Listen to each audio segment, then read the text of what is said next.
Hello, welcome back to the How to Start a Podcast series by Castos. I'm Craig Hewitt, and in this video, we're going to talk about how to plan your content so that your show is a hit and resonates with your audience and grows, hopefully, like crazy. Really put this at the very beginning because it is the cornerstone of everything we do as a podcaster. We'll talk about gear and we'll talk about marketing, we'll talk about audience growth, but if you don't have a solid plan for what the heck you're doing with your podcast, all of the other details are going to fall short. This really is the most important foundational piece of creating any great piece of content, and a podcast is no exception. I like to think of this first with my audience in mind, right? Before thinking about what I want to create, I always think about like who's my audience, right? Where do they live? Do they have a particular gender? Are they a specific age? Do they work in a particular industry? Do they have certain kind of wants and desires? Do they have certain kind of fears and hesitations? Are there any kind of common traits to the people I believe are my ideal listener persona? Ideal listener persona really is putting literally a name around who you think you're creating this content for.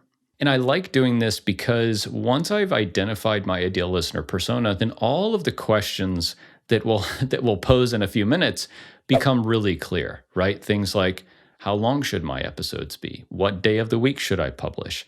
How many episodes should I launch with? What format should my podcast be?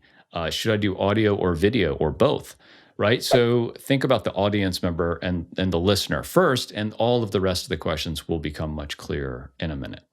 Okay, now that we have our ideal listener persona defined, let's talk about the specifics. And the first one is always the format of your podcast. I'll run through a couple of examples here, and you can decide which one's right for you based on that listener that you've defined and your show's style and format and topic.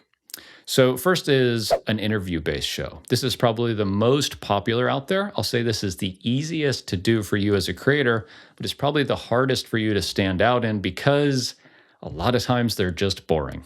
It's hard for you to be a really great interviewer and have your podcast really stand out from a content perspective, as opposed to a couple of other types of formats. But if you're just getting started, an interview format show isn't a bad place to start. The next is, I'll kind of group these together, either a monologue like this, where it's just one person talking, or a co-host. A monologue is great because from a scheduling perspective, you don't have to worry about, scheduling guests or your co-host flaking out because they're on a ski trip or whatever, right? It's just you turn on the mic when you have time and you record.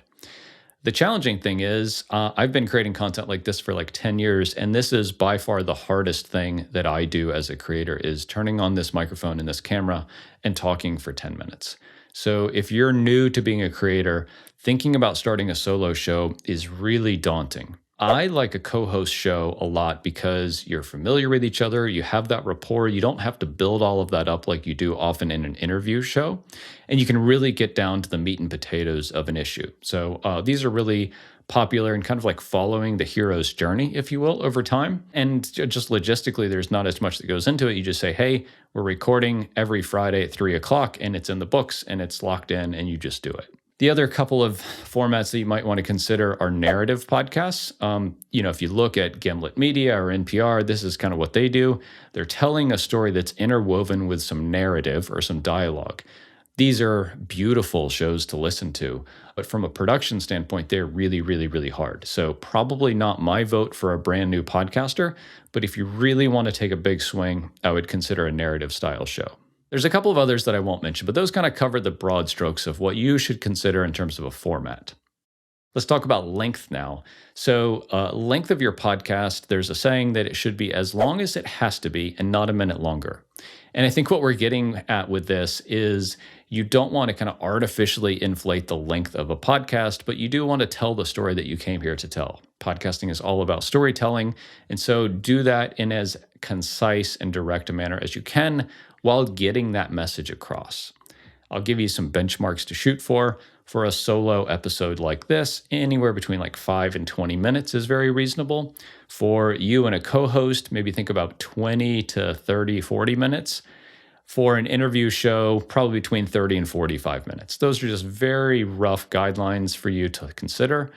There are definitely podcasts that are 5 minutes. There are definitely podcasts like Hardcore History that are 4 hours.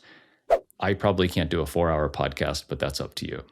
As we're wrapping up, I would just say that getting feedback from your audience is a bit challenging, but as you do it, you'll learn a ton about what they want. We talked about ideal listener persona earlier.